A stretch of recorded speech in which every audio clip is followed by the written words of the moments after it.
ആദിയും നീലിമയും വർഷങ്ങളായി പ്രണയത്തിലായിരുന്നു.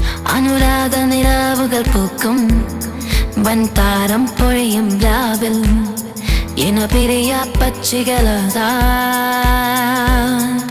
പ്രണയം ചൂരിനരക്ക. ഇരുവരുടെയും എൻഗേജ്മെന്റിന് ഒരാഴ്ച മാത്രം ബാക്കി നിൽക്കെ തന്റെ രണ്ടാനമ്മയുടെ മകൾ അഞ്ജലിയുടെ നിർബന്ധപ്രകാരം ഒരു പാർട്ടിക്ക് എത്തിയതായിരുന്നു നീലിമ.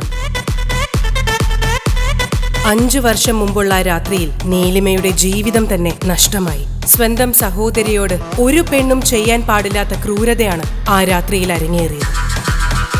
നീലിമയുടെ ഡ്രിങ്കിൽ എന്തോ ഒരു ലഹരി വസ്തു കലർത്തി അഞ്ജലി അവൾക്ക് കൊടുക്കുകയായിരുന്നു. ഇത് കഴിക്കും. അയ്യോ വേണ്ട, നോ, സോഫ്റ്റ് ഡ്രിങ്ക്. അത് കുടിച്ച നീലിമ ഒരാലസ്യത്തിലേക്ക് വഴുതി വീണു. തന്റെ ചുറ്റും നടക്കുന്നത് എന്താണെന്ന് പോലും അവൾക്ക് മനസ്സിലാകുന്നുണ്ടായിരുന്നില്ല. തക്കം പാർത്തിരുന്ന അഞ്ജലി നീലിമയെ ലഹരിയിൽ മയങ്ങിക്കിടക്കുകയായിരുന്ന ഒരു അന്യ പുരുഷന്റെ മുറിയിലേക്ക് തള്ളിയിട്ടു.